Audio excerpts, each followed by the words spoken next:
My name is Dennis Frenchman. I'm the Leventhal Professor of Urban Design and City Planning, and I've taught at MIT for many years and for many years at the center. I was an architect.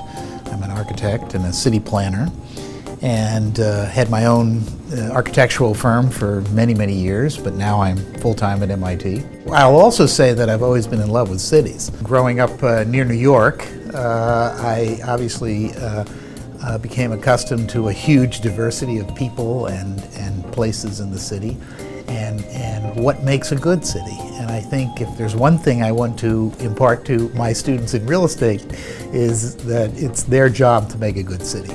I've been at MIT for, well, more years than I can remember, but I've always both practiced and taught.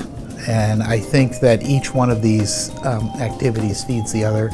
And I love working with students, both in and outside of the classroom, on all kinds of projects that I'm involved in. The course, which is the Real Estate Development Studio, is not a lecture course, it's not a seminar course, it's a working course where we present the students with real estate challenges, and working in interdisciplinary teams, they develop professional proposals to meet these challenges. Last year, we moved the studio to Brazil and had a very interesting site located right downtown in Brazil, where much of the site would be created by decking over a highway. And the students were then challenged with trying to develop a mixed-use project that, of course, would pay for the deck, as well as be a productive real estate project.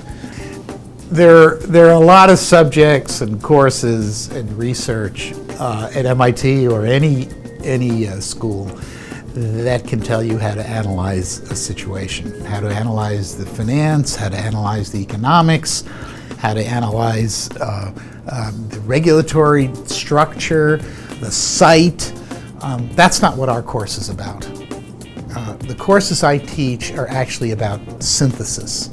How do you take extremely complex development problems that don't have any right solution, there might be 20 different right solutions, and come up with the best approach?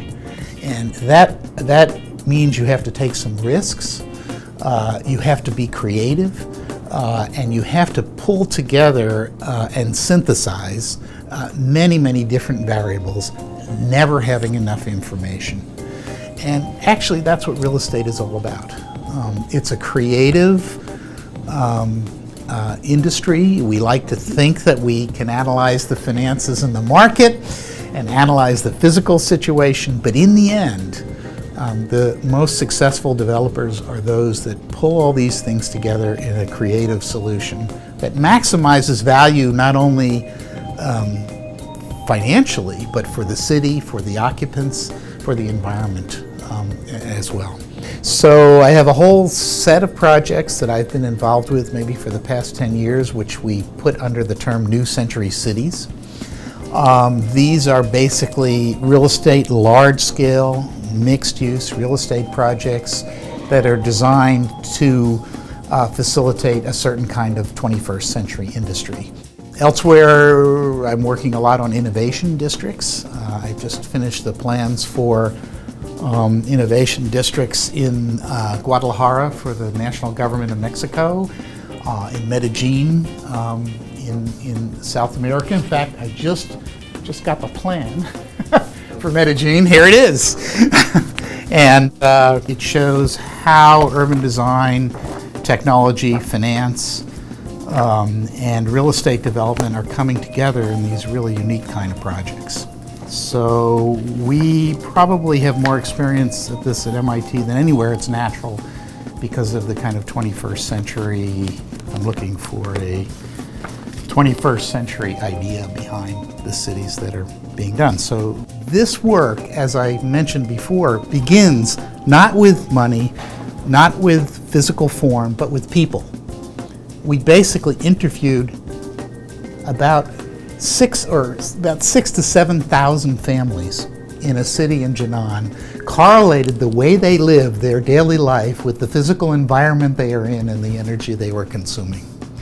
And from that learned the relationship between human behavior, city form, and energy consumption. And out of that developed a tool that is on the web. It's called the Energy Proforma, not a financial proforma. It's modeled after a financial proforma. It's called the Energy Proforma, which allows designers and developers to input their projects while they're being designed and get a comprehensive reading on how much energy they will consume. And I think all my former students are successful.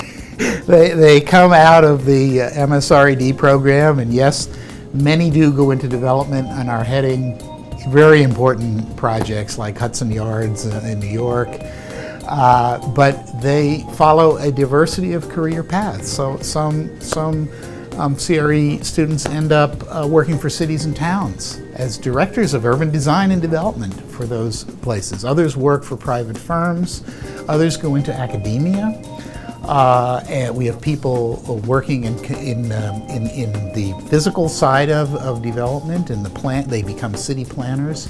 I think all of them, though, are committed to making a better city. And that's what ties together all of the students and the graduates of the MSRED program. And how do we make a better city for the people who are living in it?